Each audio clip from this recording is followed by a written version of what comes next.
ఓం శ్రీ గణేశ శారద మాతృశ్రీ గురుభ్యో నమ. ఆదిత్యాయ చ సోమాయ మంగళాయ బుధాయ చ గురుశుక్ర శనిభ్యస్త రాహవే కేతవే నమ. మిత్రులారా, మనం ఈరోజు జనవరి 2026 నాడు మిథున రాశి యొక్క ఫలితాలు మనం తెలుసుకుందాం. ఈ మిథున రాశిలోకి మృగశిర నక్షత్రం 3-4 పాదాల వారు, ఆర్ద్ర 1, 2, 3, 4 పాదాల వారు, పునర్వసు 1, 2, 3 పాదాల వారు, ఈ 9 పాదాల వారు మిథున రాశి కిందకు వస్తారు.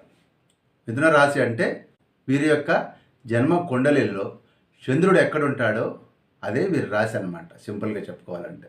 సరే, ఈ విధంగా చెప్పుకున్నట్లయితే మనం ఒకసారి 1వ తారీఖు నుంచి 12వ తారీఖు వరకు గ్రహాలన్నీ ఒక చంద్రుడు తప్ప వీళ్ళందరూ కూడా స్టాండర్డ్గా ఈ పొజిషన్స్లో ఉన్నారు. మనం ఒకసారి దీన్ని గమనించినట్లయితే గురువు స్వర్ణమూర్తిగా 1వ స్థానంలో లగ్నంలో ఉన్నారు మిథున రాశి వారికి.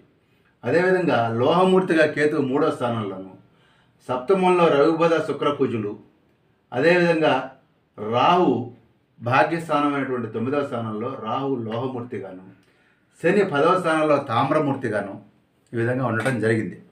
దీన్ని బట్టి వీరికి గోచార ఫలితాలు జనవరి 1 నుంచి 12 వరకు ఎలా ఉన్నాయో ఫస్ట్ మనం మాట్లాడుకున్నట్లయితే, ఈ యొక్క శని తామ్రమూర్తిగా ఉన్న సందర్భంలో 10వ స్థానంలో మామూలుగానే శని అంత యోగించడు, దానికి తగినట్లుగా తామ్రమూర్తి కాబట్టి సామాన్యమైనటువంటి ఫలితాలు ఇచ్చేటువంటి అవకాశం ఉంది. ముఖ్యంగా చిన్నటువంటి ఎయిల్మెంట్స్, అలాగే వృత్తిలో వ్యాపారాల్లో చిన్న ఇబ్బందులు, విఘ్నాలు ఇలాంటివన్నీ ఉండే అవకాశం ఉంటుంది.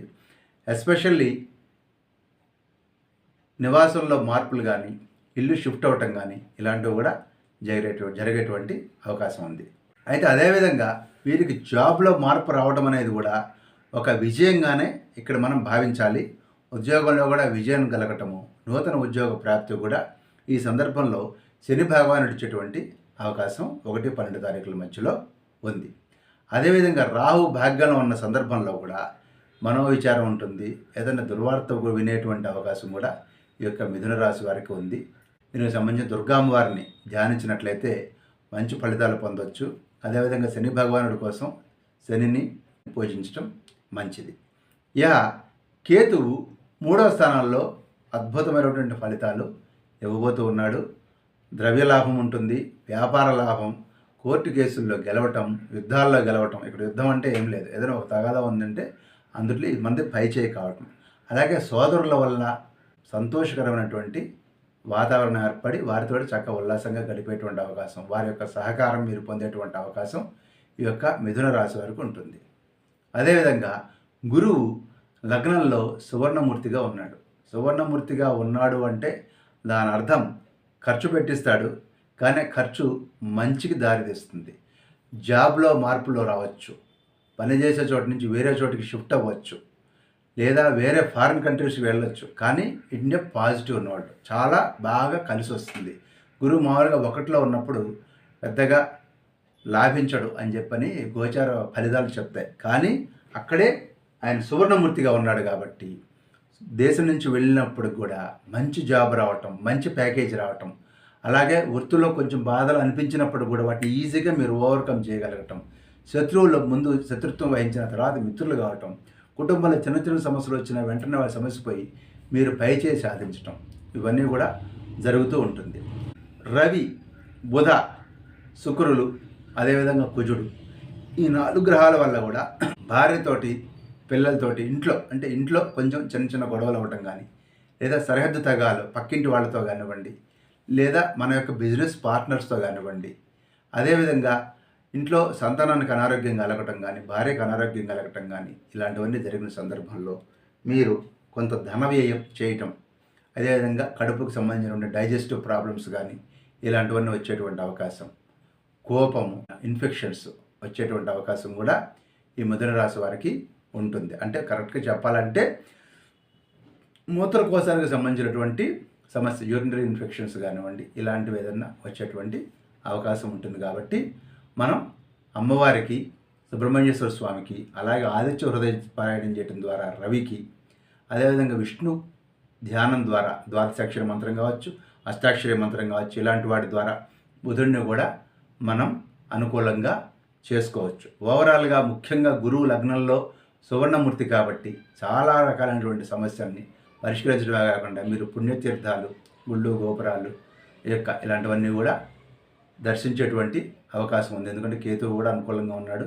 అదేవిధంగా మీ యొక్క శని కూడా తామ్రమూర్తిగా ఉండి కొన్ని జాబ్ విషయంలో కూడా సంతోషకరమైన ఫలితాలు ఇచ్చేటువంటి అవకాశం ఉంది.